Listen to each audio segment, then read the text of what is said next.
Hello, this is Reverend Ore Jacques Patlian bringing you the perennial philosophy that we call religious science or the science of mind.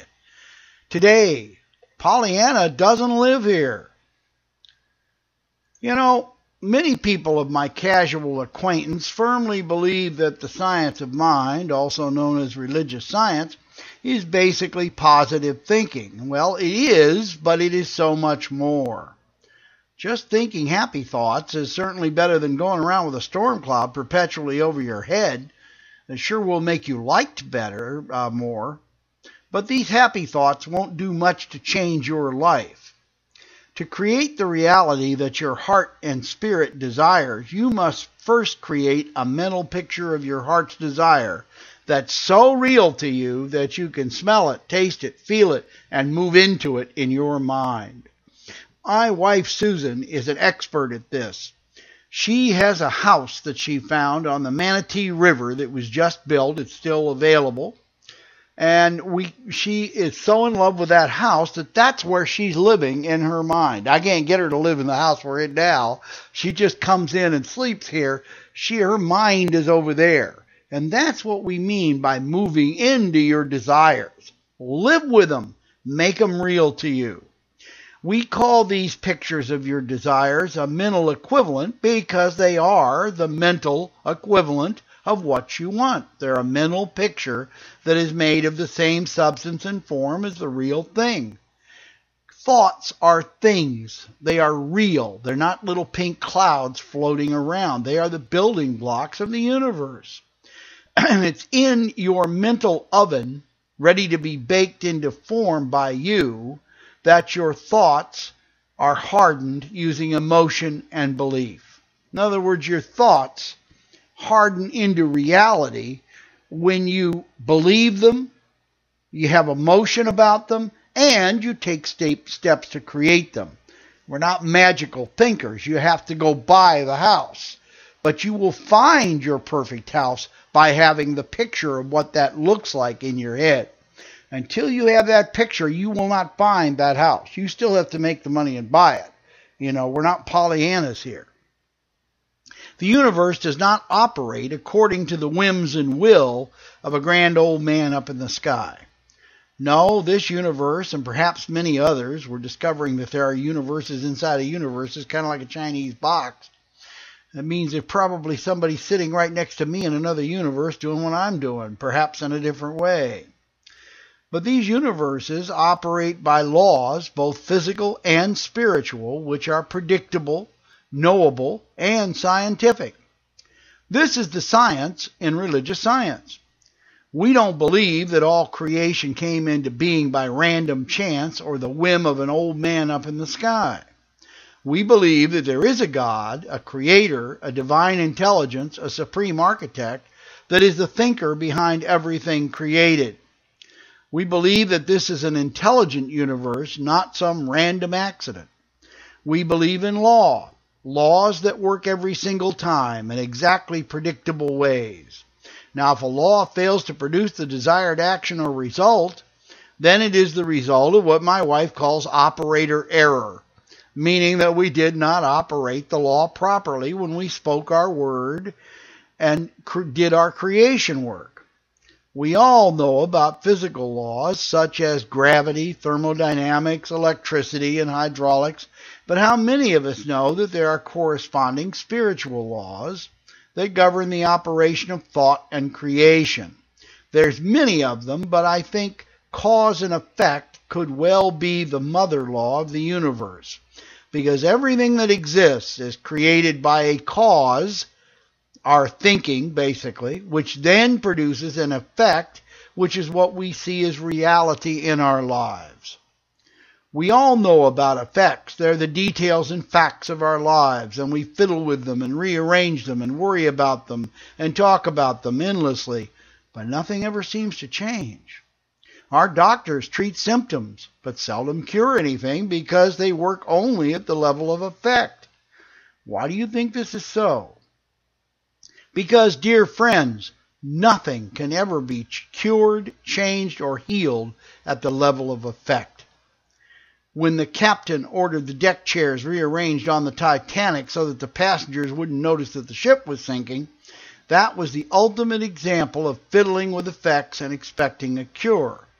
Plugging the hole or pumping the water out would have been working at the level of cause and would have saved the ship.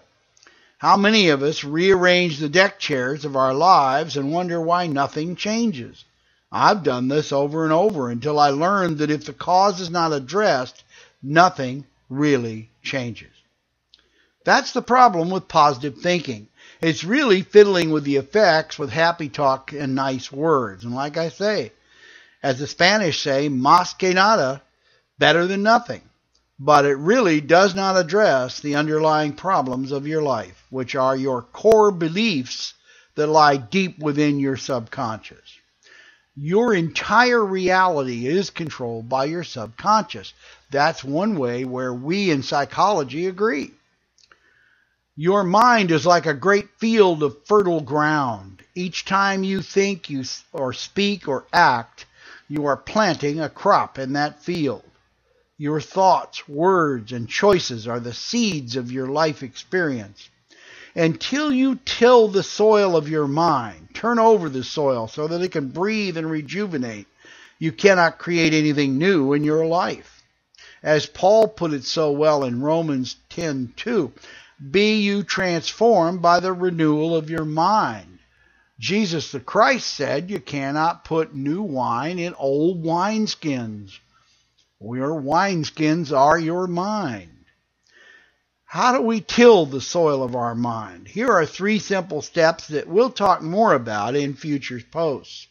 Number 1, you have to discover what you really believe deep in your subconscious mind about life, people, love, sex, money, work, family, wealth, work, joy, yourself, especially yourself. I said work twice, didn't I? Well, that's a really important one. We all work at some time in our lives. These are your core beliefs, and they color and influence your entire life. You can get help discovering your core beliefs with my core belief inventory. Drop me a note at revdor@gmail.com, and I'll send you an inventory with the instructions on how to do it. The one thing you have to do is not lie to yourself. Whatever comes up, you've got to own it and write it down. Number 2, get a clear mental picture of the life that you would live if you had the power to change it right now. Let's pretend you were the great architect of the universe and you had all the power in the universe and you could have any life you wanted. What would it be? No pie in the sky now. Just tell me what you really want your life to look like. Whatever your desires are, they're yours, and it's okay. You don't need permission to have whatever life you want. No one has the right to tell you what your life should look like. You're the author of this book. You're the painter of this picture. So what will it be? But remember, you cannot create anything real in your life unless first you create it in your mind. Every ship that sailed the ocean first appeared in the mind of a marine architect. Every building you see in the city you live in was first in the mind of an architect. Every great discovery was first in the mind of the person who discovered it. Commit yourself to change is number 3. The change in your life will happen on the day that you change. You see, life is a mirror of who and what you really are from the inside out. If you change your thinking, your attitudes, your words, and your choices that you make, you will see your life change right before your eyes. Because your life, again, is just a mirror of you. A lot of people don't realize this. They think life happens to them. No, you happen to life. Life is just a mirror. This is hard work, you know. It isn't easy to change. It's tough. You've been thinking this way all your life. In my case, it's 69 years. But I change. I'm changing every day. And if an old dog like me can do it, you can do it. This is hard work, so if you'd rather live the life you have now, you have permission to do so. But own your choice. Remember, you decided to stand pat, and pat is what you will get.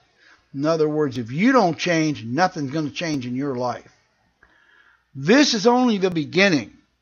You're getting the soil of your mind ready for planting. Now, how and what to plant will be the subject of future posts. So why not subscribe for free to wakeupandlive.net and never miss a post. You'll see the subscription link right on the right side of the post. Until we're together again, walk in the light and love of God, love each other, and think only of things that you're willing to have in your life. That's something I want to repeat. Don't think of things that you're not willing to experience, because with every thought and word, you are planting the seeds of that in your life. This is Reverend Ray Jacques Patlian in Sarasota, Florida. You can check out my 116 video podcasts on youtube.com/RevDor. Until we're together again, God bless and keep you. Bye-bye.